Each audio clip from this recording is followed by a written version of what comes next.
So what we're going to talk about now is I said early on, this was a closed loop system. We go from the PMG to the ball head to the pilot valve to the distributing valve, and then we go to the servo motor. And we have a restoring connection coming back to the Dashpot, and then we have our speed reference signal and our speed droop signal. This is a closed loop system. And what we mean by closed loop is, here in Wisconsin, the winter absolute temperature outside might be minus 30.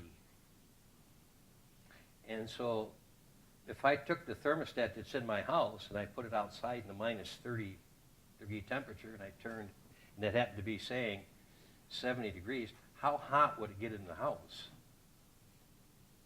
It's got no feedback. That's what we're talking about, feedback. The house would probably burn down if the furnace kept going.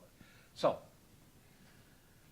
I said, what part of the governor is the summing point? Anybody remember? Pilot valve.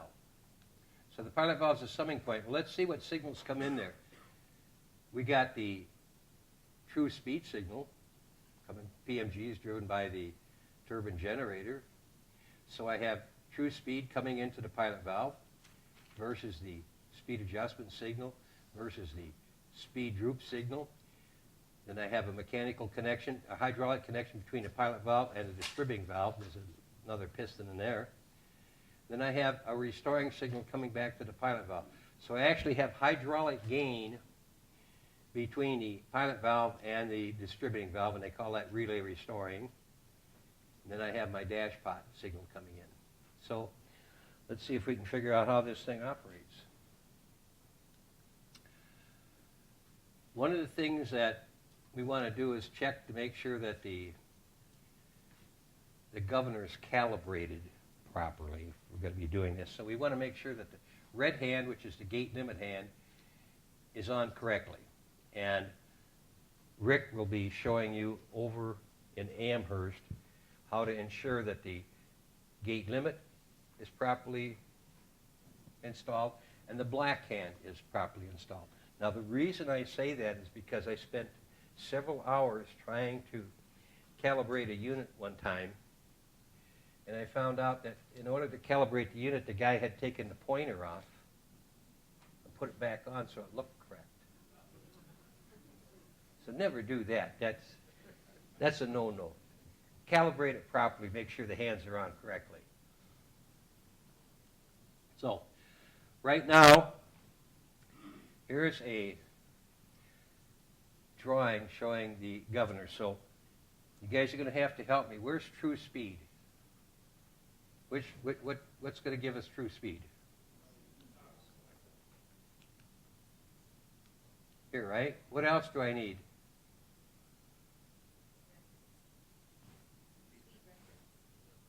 Here's my speed reference. Okay. What else do we need? Feedback. So my feedback comes from the servo motor coming through this restoring cable, and I have feedback coming up here, and lo and behold, there's my Dashpot. And I also have to have a permanent speed droop signal that goes through this linkage here around to this little lever with a ball in it. So now, I also want to point out one other thing. If I move this servo motor in this direction here, I'm going to pull down on this shaft this way, right? Well, what about if the servo motor goes this direction? How do I keep that cable taut? These counterbalance weights are in there to keep the cable taut. I can pull with the cable, but I can't push with the cable. That's why I have to have the weights. So having said that, now if you'll also notice another interesting thing. The gates, I don't know if you can all read that, but the gates are at 50%, okay? When the gates are at 50%, the links and levers are all horizontal and vertical. You can always tell if you go to an Allis-Chalmers unit, a Pelton unit, or a Woodward unit. If you have 50% gate, All the links and levers are horizontal and vertical. You can tell if the unit's calibrated. And usually that's what the service guy is going to do. If he walks through the powerhouse, he's going to be eyeballing those things. So he can mentally say, I know it's not calibrated, so I'm going to have problems. So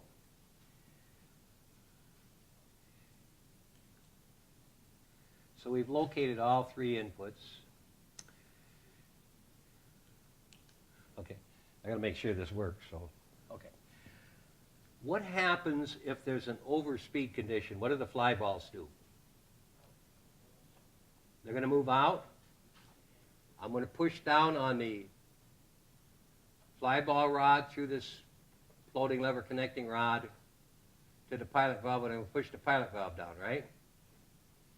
Now, if I push the pilot valve down, am I going to get oil going to the bottom side of this valve servo motor or to the top side? So if this goes down, am I going to get oil on the top side or the bottom side? I'm pushing this down now so that this is pressure in here. So I'm going to have to put pressure to the top side, right? So what direction is this going to move? Down. Now, what happens when this goes down, this linkage up here that's called the relay restoring is coming over and the toe is riding on top of the pilot valve flange. So when this comes down, it's going to push down in the pilot valve plunger and recenter that. So let's see if that happens. So the fly balls went out. I pushed down on this. I put oil pressure to the top side now. And so when this moved down, you can see I've unported the relay valve now. As this came down, you see it came down and recentered the pilot valve. So now the pilot valve's centered. But the relay valve's not uncentered. So if the relay valve's not uncentered and I put oil here, what direction is that servo motor going to move?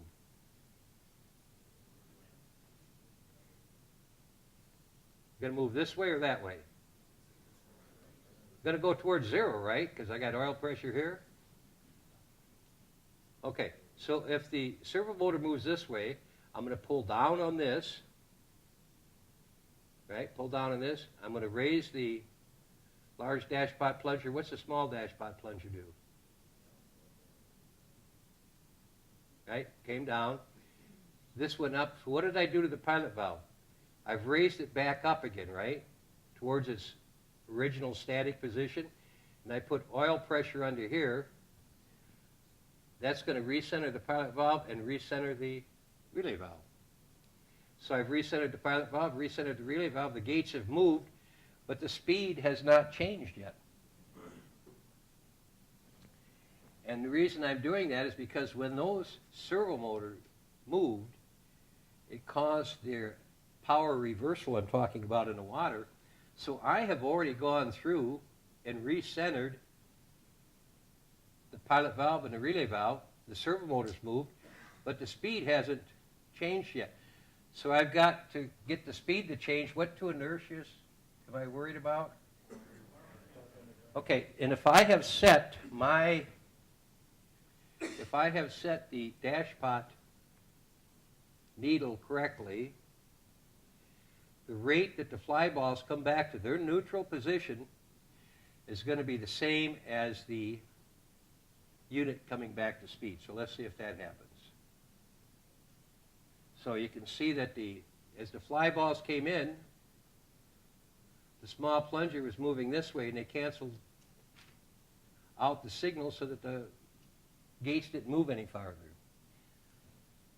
Now, in beginning the stability, I'm going to explain a couple other things, but for now,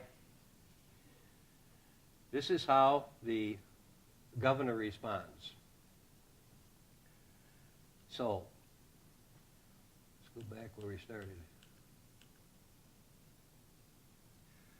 What happens if there's an underspeed condition?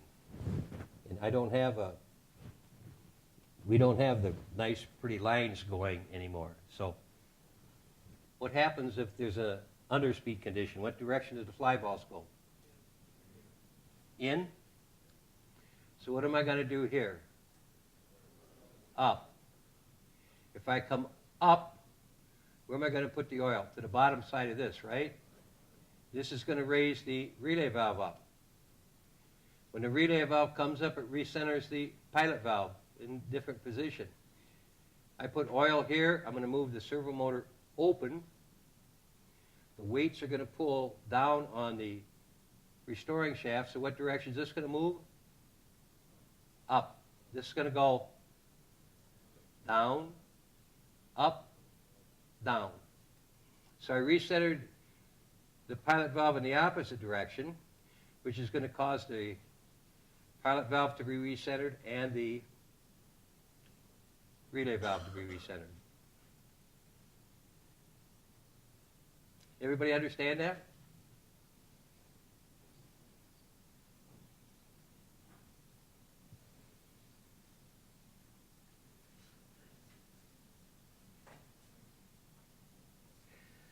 Now, one might ask,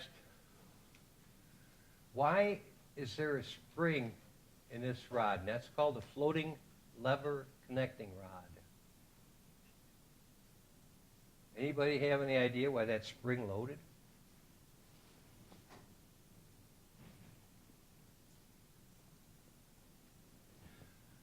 We have a gate limit, right? And ordinarily, when your units start, do your gate limits always go to 100% after they've gone through your startup and you've synchronized the machine? Do the gate limits run in most powerhouses to 100%? Right? Most gate limits run to 100%. And I started off earlier and said you have a gate limit and a shutdown signal. And both of them operate on the same shaft, right? So if I'm at 100% with the gate limit, so if my gate limit's at 100%, which is here, and I have a shutdown, I'm going to be operating on the same shaft. And if this didn't yield a little bit, I'd break linkages, bend them. So it's in there. If you ever walk by your unit and it's in a shutdown condition, take a look at that floating lever connecting rod. You can see that it's extended a little bit. And I'm sure when you go over and look at the unit in Amherst, you're going to see that. You'll see that it's extended. It also is compressible. Compressible and extensible. And usually we always check that, make sure it's lubricated good, and it's kind of something that's a lot of times overlooked when you go through and take a unit apart for calibration. Now, Mr. Dan Berrien is going to be talking about speed droops. So this part of we're not going to discuss that at this time, all right? So we have another device in here called the auxiliary valve. And as you see this little valve here, this is the auxiliary valve. And earlier today I said we have a transfer valve that transfers between the main valve and the auxiliary valve. And it has these ports on it. So right now, these ports are closed. These ports are open, so I'm operating on the main valve. If I take the transfer valve and go to operate it on an auxiliary valve, these ports will close, and these will open. So now I can operate this one valve here. It does not have a pilot valve and a relay valve. It just has one valve. So the timing is very slow. But here again, if I raise this, I'd put oil here, I'd open the servo motor. If I push this down, I will close the servo motor. Now when we calibrate the unit, because we have an auxiliary valve and a main valve, and I said we don't take the pointers off to calibrate the unit, what we have to do is make sure that we can calibrate the main valve and the auxiliary valve to be the same. And you have to do that by adjusting there's these two guys here. When they fit up, they have little eccentrics in them that you can adjust back and forth to get the alignment properly. And Rick will go through that. So typically, how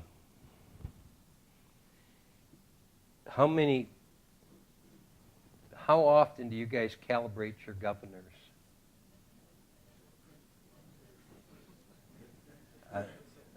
As Paul said, do you run them until they break, or do you try to periodically have maintenance on them?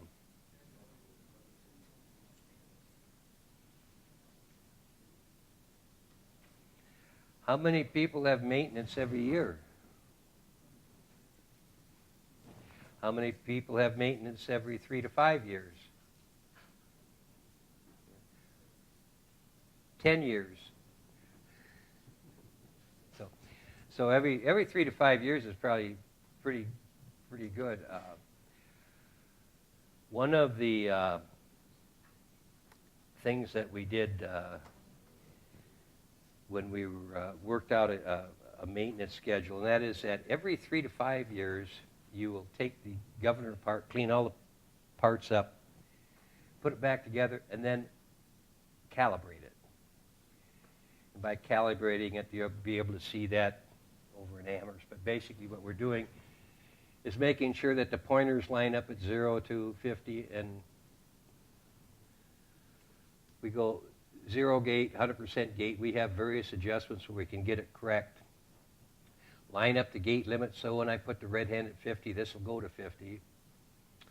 So we have to do what we call making sure that, because the servo motor moves from 0 to 100, we want the black hand to correspond to 0 and 100 as the servo motor moves. And we also want it to line up with the red hand. Now there's some other things that we do. We have what we call a ball head simulator, where we can actually run the ball head at the right speed if the head gates are in. We can actually control the servo motor with our ball head drive. But one of the things is they're going to tell you in the cabinet action, in a gate shaft class, that you're going to use 1/2-inch blocks in the fly ball to center it. And when you have a strap suspended ball head, it may not necessarily be a 1/2 inch. And one of the things that I do when I go out and work on a unit, if the head gate's in, I go through and calibrate it. I will then put like a 1/2-inch spacer in there, and if I have to, I might put a nickel or something in with the 1/2-inch spacer. And then I operate the speed adjustment until I can get the governors controlling. I can get the gates to go open or closed. And the speed adjustment dial is calibrated as 100 increments for 1 turn. And what did I say the sensitivity of the ball head was? Anybody remember? So if the governor's working good, and usually I don't have, my patience aren't very good as I got older, so instead of going 100 to 1%, which would be 1 increment, I move it 2 increments, and then I watch the servo motor move. And then I'll do that in both directions. And I know that if I can put 1/2-inch spacers with a nickel or whatever is required and use the speed adjustment, I know the governor is sensitive enough. Then I can also, from that point, if my speed droop, I'll steal a little bit of Dan's thunder. If most people have speed droop of 5%, is that correct? How many people have speed droop of 5% on their units? That's the majority. Okay, all that means is that your gain is 20 to 1, and that for every 1% change in the speed adjustment, the gates will move 20%. I can test that as well when I'm testing. The other thing is, for us to calibrate zero droop, what we do, we take the zero droop dial and put it at zero droop. You put a dial indicator on top of this vertical rod and stroke the gates from 0 to 100. And we'll allow about 2,000ths movement on that. If you don't have 2,000ths, you don't have zero droop. So what you have to do is you adjust the length of this fulcrum ball that fits inside this. That's actually a lever. And you adjust that until you get the 2,000ths or less movement. Then you know you've got the droop calibrated.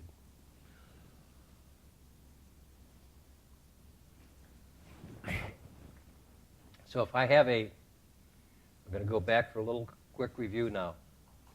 If the fly balls go out, what happens to what's the next step? Fly balls move out. Down. Okay, so I went down. What's the next step?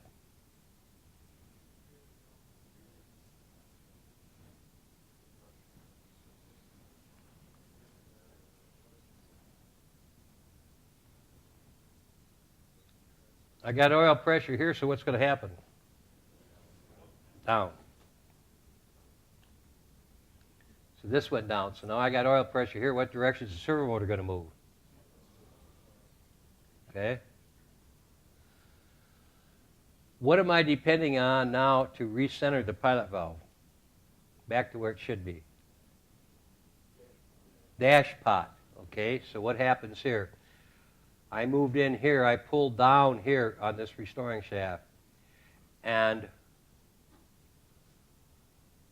I raised the large dashpot plunger, small dashpot plunger goes down, I pivot here, I raise this, I raise the pilot valve up, recenter the pilot valve and the relay valve, and now the governor has to be properly adjusted to compensate for what two inertias of the turbine?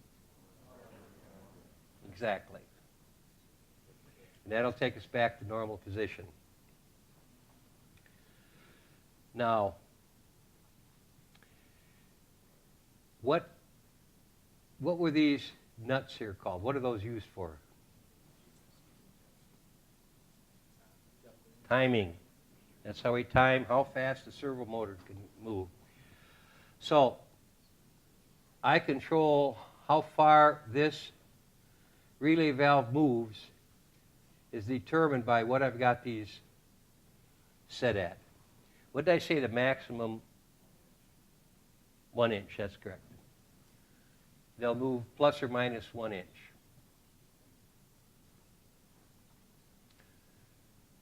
Now, one of the things that we've recently done is the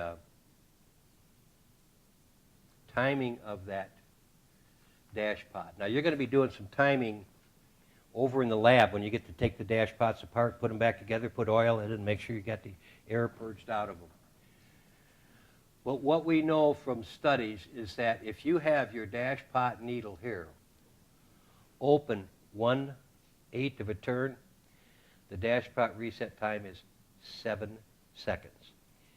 If you have your dashpot open 1/4 of a turn, if you have your dashpot needle open 1/4 of a turn, you have 7-second dashpot reset time. If you have it open 1/8 of a turn, you have 10 seconds reset time. Okay? If you have a Pelton governor, if you have your dashpot open 1/2 a turn, you have 7-second dashpot timing. And if you have it open 1/4 of a turn, you have 7-second timing. So the Pelton dashpot's quite a bit bigger, so that's what the difference is between the two. Now, I said that this dashpot had a bypass on it and put a second needle in. Anybody remember what I called that?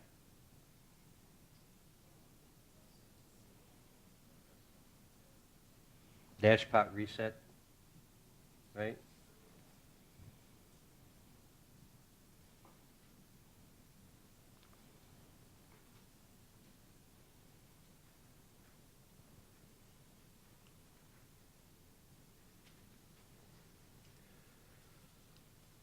Here I've got a penstock, right? We can shut the oil off. I got the turbine. Got gates, needles, deflector. This would be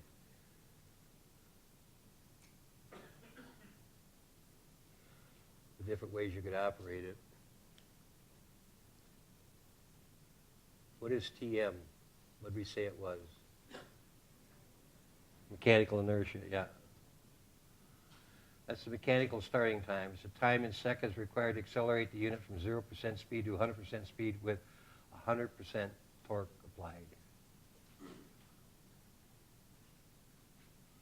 What's TW? Water inertia.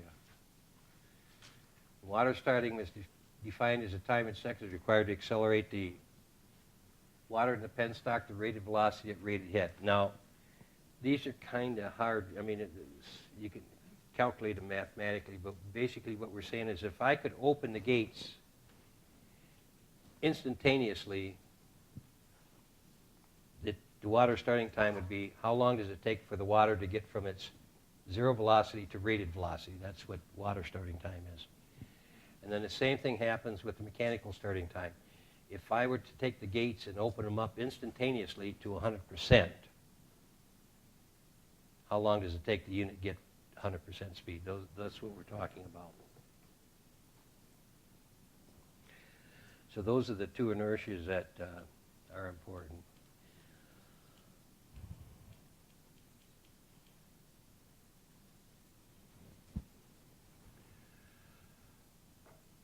Now, if I want to have the red hands be exactly on, I didn't tell you how to do that, but I will now. I put the gate limit at 50%. These two levers will be horizontal, and we put a level in there. And when that level is level, then we put the red hand on. The black hand, I want to know when my Dashpot up here, there's a rod up there, there's an adjustment on it.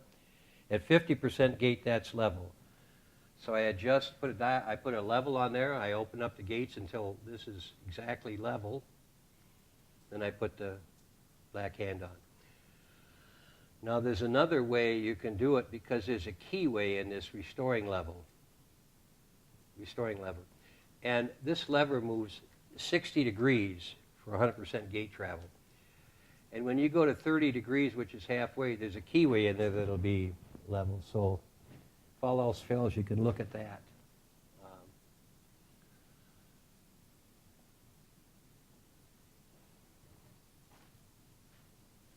Anybody have any questions for me?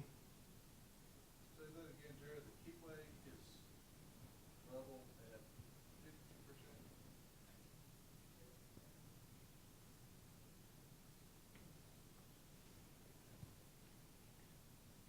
Is that even not level? What's that? Not level at 50%? The guy, the operator maybe, I don't know.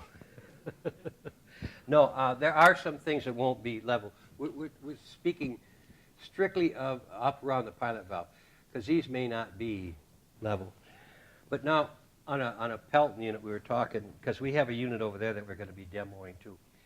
If you had to start off from scratch, you wouldn't know where the hell to start from, you know. So we know that 50%, all the links and levers are horizontal or vertically. So we'd go inside and we'd set up, like on a Pelton, we'd just put everything at horizontal and level, and then we'd start at calibrating. But we'd have to start someplace, so you got to get your links and levers set midway before you can start. So 50% is where we always start.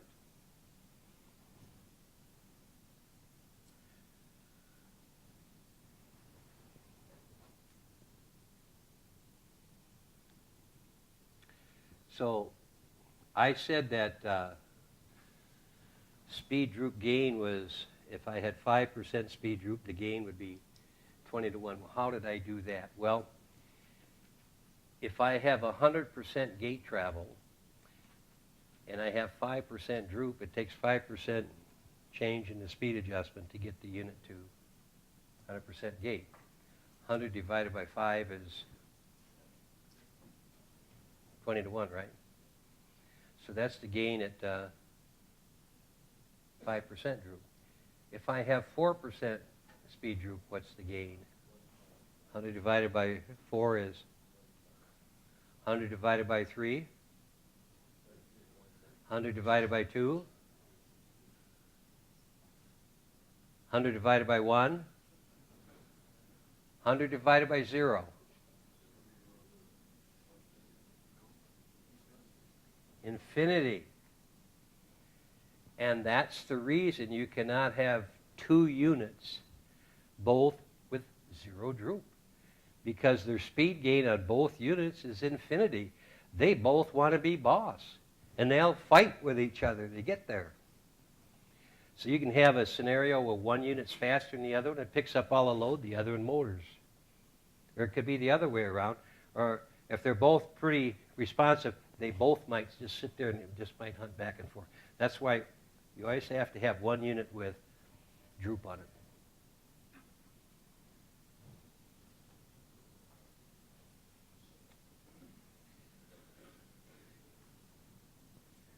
I was trying to get to the... I wanted to get to some questions here.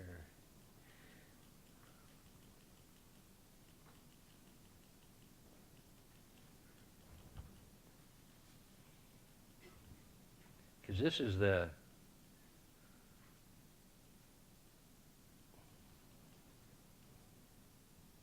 I did mention the reaction of the water.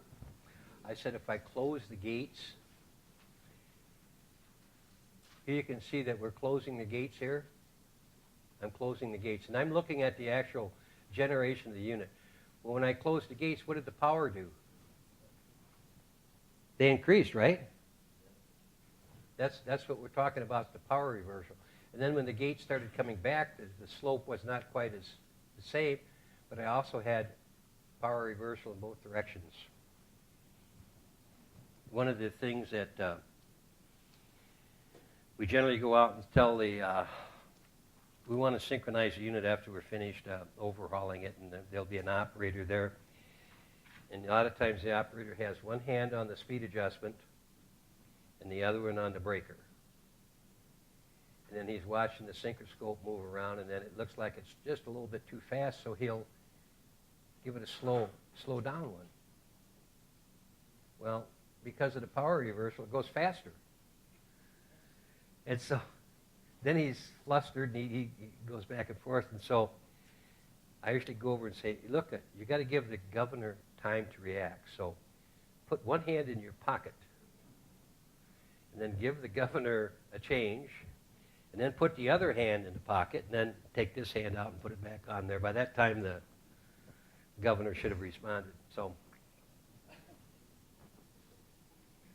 there are no operators in here, are they? They're going to get mad at me?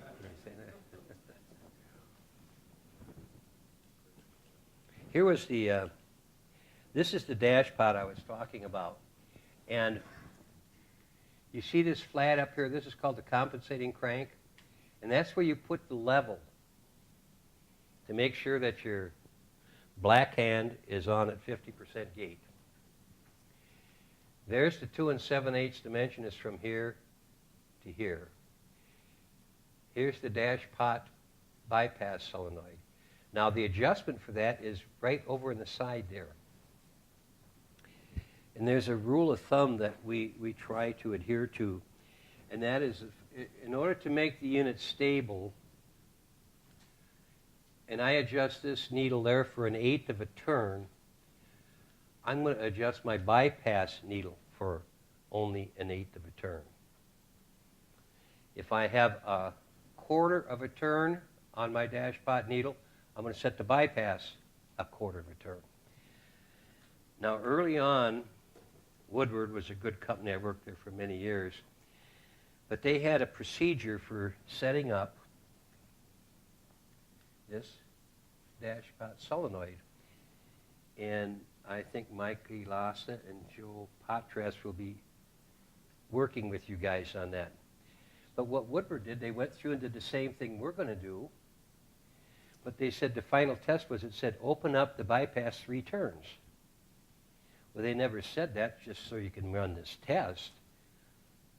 So a lot of people would leave their Dashpots open 3 turns. And if you ever got separated from the system and you still had your generator breaker closed and you're trying to control frequency maybe on a smaller grid, the unit's going to hunt because the Dashpot's open too far. So we're going to tell you the rule of thumb, start there. You can always go back and do it. Now, one way to check that would be you're doing your compensation settings at speed no load, you're not connected to the system, you can have one of the electricians jumper the Dashpot solenoid so it's energized, and then do your step changes with the gate limit to check the response. And you can open it up, and you can, if you want to, open it up until it goes unstable at that time and go back and close it, but you're probably going to wind up being pretty close to the rule of thumb, which is whichever you have the main Dashpot needle set for, you set the bypass needle to that same thing. Now this slider here, this is adjustable. You take this, you see the little, that's a lock nut, but you got a little arm on it so you can loosen it up. And then on the other end of this is a knurled knob, and this is graduated from 0 to 100. And when we get into the compensation part of the section, which is going to be the next class after lunch, we'll talk about that. Now, we can talk about compensation now if you want to. I'm going to leave it up to you guys. Should we talk about compensation now? Or do you want to review what we've talked about? How many people want to talk about compensation?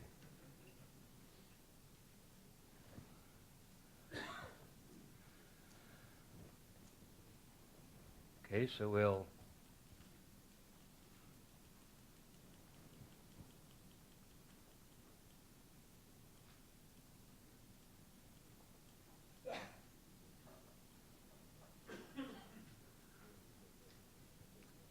it's either test questions or compensation.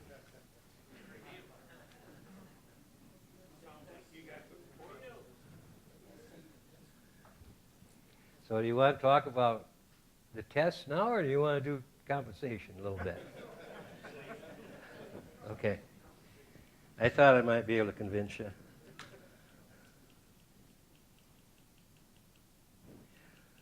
How many have ever adjusted the governor?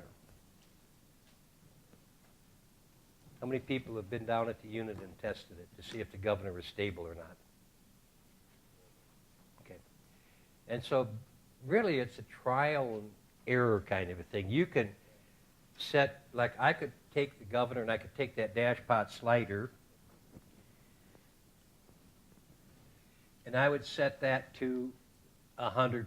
And then I would take my Dashpot needle and I'd set that for 1/8 of a turn open. Now there's another adjustments that we have to talk about, which is the relay restoring adjustment. And I'd set that for about 15 to 1. And that's the gain between the pilot valve and the relay valve. And then I would upset the unit, and I call it a reverse step. Let's say that speed no load gate is 10%. And I'm looking at my tachometer and I'm running at normal speed. I would take my gate limit down, close the gates maybe to 5%, and watch the unit speed drop about 5%. Then I would break the gate limit away. And I want to watch the gate response. And I'm looking for 1.5 cycles of gate swing. And by that, what I'm looking for is, if we look at this thing, we've got gate position and we've got speed.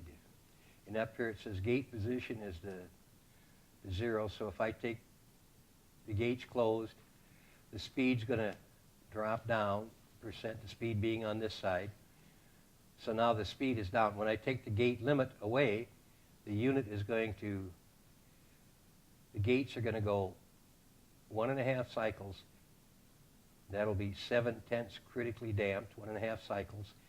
But the speed will only come up back to speed exponentially. And what's determining the rate of return on the, what is the speed doing from here to here? If it's not decelerating, what's it doing? Accelerating, right? So it's accelerating through there, And that's determined by the water and mechanical and water inertia.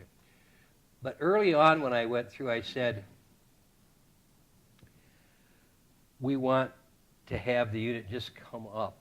That's completely undercompensated, but we do that to first give you a little exposure to what the governor does. Now that you know how the governor operates, this is what you want it to do for compensation. I want that 1.5 gate swings, and I want the unit to come up, and I don't want it to overshoot. I want the speed to be critically damped, and I want the gates to be 7/10 critically damped. Now, some people might call that the logarithmic decrement, but you can break it down to being the same thing, critically damped or logarithmic decrement. You can work them back and forth to each other. So this would be correct compensation. Here is undercompensation, which means my governor is, the speed is eventually coming back to 100%, but it's making quite a few movements, right? And the gates are also doing this. You stand like a 50-50 chance if the governor is this loose. If you ever tried to control frequency or got separated, it would be, might be unstable. This is overcompensated, and this is what I demonstrated when we first started off. This is the type of response we would get, where the unit would come up very, very slow. And the gates would just come back. That's undercompensated. Now, when I tune the governor, I want the governor to be as fast as possible. And what we want to have the governor do is I look at the synchroscope. Okay? Everybody familiar with the synchroscope? Okay. And what I do is I look at it, and then I look at 12 o'clock, and I count seconds until it gets 1 revolution. And being an old guy, I use Mississippis, 1 Mississippi, 2 Mississippis. And I want the scope to be a minimum of 7 seconds for 1 revolution. And the reason for that, frequency equals 1 divided by time. So 7 seconds, 1 divided by 7 is about 1.4 hertz. That's the difference in frequency between the generator and the line we're synchronizing to. And if I can have a 7-second scope, anybody's synchroscope, Basler or whoever, will take that 7-second scope. Okay? And if you have a 7-second scope, you're going to have that first. You're going to have a governor that looks like this as far as the response goes. Now, you might wind up with a 30-second scope, but the governor would be sluggish, and it might take a long time for it to synchronize. Now, anybody in here from New York Power Authority? They did something I thought was unique. And what they would do is when they got ready to, the old operator would get ready to synchronize the machine, he'd tell the junior operator, he'd say the head of the day is this amount. The junior operator would run down to the unit, and on the side of where the speed adjustment was, it says head, and then it'd say speed adjustment that would give you the right gate for that head. And so the junior operator would take the speed adjustment, set it to that position, then the old operator would start the unit up. Well, unit got up to speed, applied excitation, got the voltages matched. Well, the automatic synchronizer would come on, and the governor's already at speed. Synchronized very quickly that way because he preset the speed adjustment. So they do that in some of the digital programs. They have a 2-step speed no load position where they'll open the gates up very quickly to get the unit towards speed, and then they come back down to what speed no load should be. So mechanical governor, we only had 1 timing, so You had to do it that way. So, if my speed comes up like it is now, what is that? If I said, how much damping is that on the unit? What is that? What did I say that was? It's critically damped, right? This is critically damped, and this is 7/10 critically damped. Now, there are people that are a lot brighter than this old boy here that have come up with some formulas. And they say that the temporary droop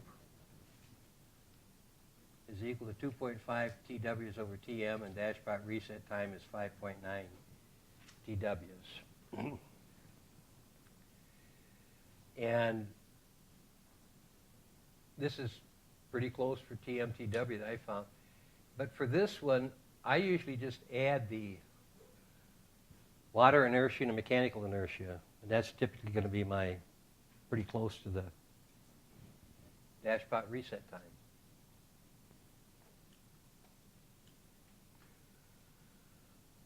So the Dashpot reset time is equal to the proportional divided by the integral. And I don't want to go there yet. Okay, I want to save that till after lunch. So, does anybody have any questions for me?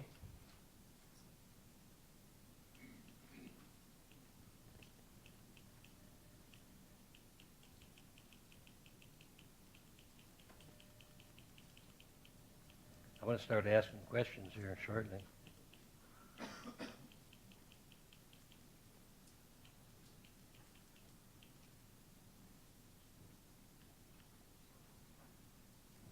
So, and I like to move around, and today I'm handicapped because they're photographing this or whatever they're doing, and I can't move, so I'm kind of, I usually move around a little bit. Okay, what three things do all governors need?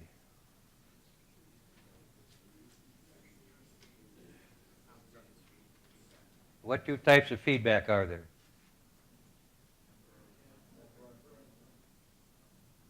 Temporary and permanent.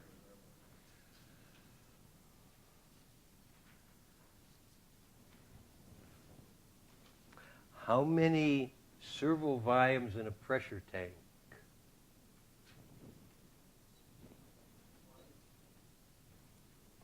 20 to 1, right? How many air? How many oil? 5. Okay. Those are for like Francis units, okay? If you had a Kaplan unit, you'd probably have 24 servo volumes, okay? Because why would you need more servo volumes if you had a Kaplan unit?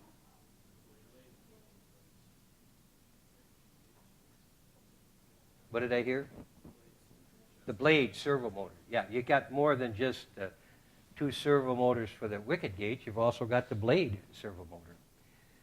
I didn't mention the when we went through the class, but there's we have a Kaplan turbine. We also have a propeller turbine, and the propeller turbine is rough at speed, no load, but it's very efficient because it was designed to work at the efficient point.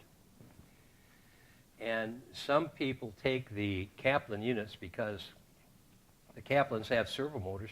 You have oil piping going down to operate the blades. But sometimes those leak, and it costs a lot of money to repair them, so they will actually take the blades to a certain position and weld them. So now you converted a Kaplan unit to a fixed blade propeller. Now there's another class of Kaplan units called there's pit turbines and bulb turbines. You ever heard those terms?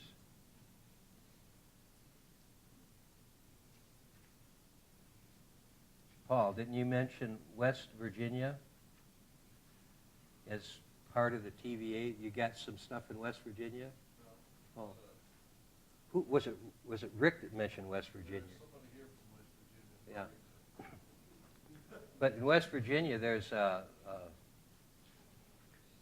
I was hoping you could get me with the Mike Motto. Are you in here? Yeah. What's the name of the West Virginia project? New Martinsville, thank you. Mike and I were down at New Martinsville.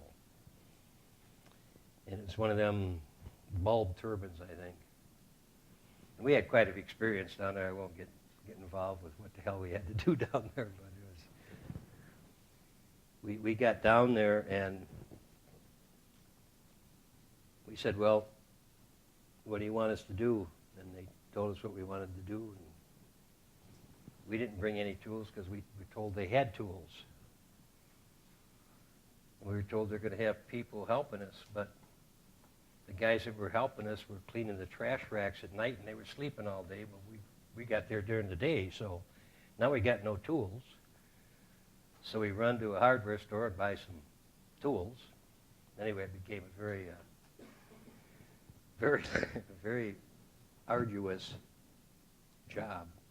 But anyway, what I was going to talk to you about was the fact that turbine, because we did finally get some guys to help us, and it's a Kaplan type of turbine. So remember I said there's a direct relationship between the gates and the head as to where the blade angle should be. Well, the guys that were helping us bumped the blade mechanism, cam follower on there, and the blades were stuck at 100%, and so we started the unit up, and you couldn't get up to speed because of the reaction force inside the turbine. And it took us quite a while to finally figure out what the heck was going on, and we finally got everything polished and back to normal. And what that did is, you're never too old to learn. So I'm kind of the old fella around here, but from that experience, I kind of salted that away. And there was a project here in Wisconsin at Kaukauna,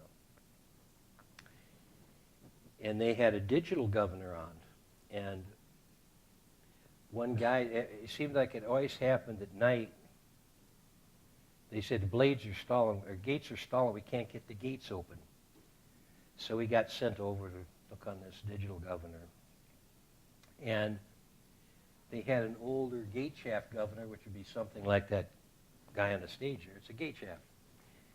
And they had an older operator in there, and the old operator said, we never had any trouble when it was a mechanical governor. Now we got this new digital governor, and they're always coming out at night and working on it. Well, anyway, we went and they give us some charts, and we looked at the charts and looked at what was going on. And so I happened to be watching, and the gates stalled, but the blades were still moving open. Well, if you had some kind of a cam in there, when the gate stopped, the blade should stop. They weren't. And the governor manufacturer in this case was not Woodward or American Governor Company. In order to make the unit cheaper, they put one control in. They just put in one control to open the gates, and that same control made the blades go open.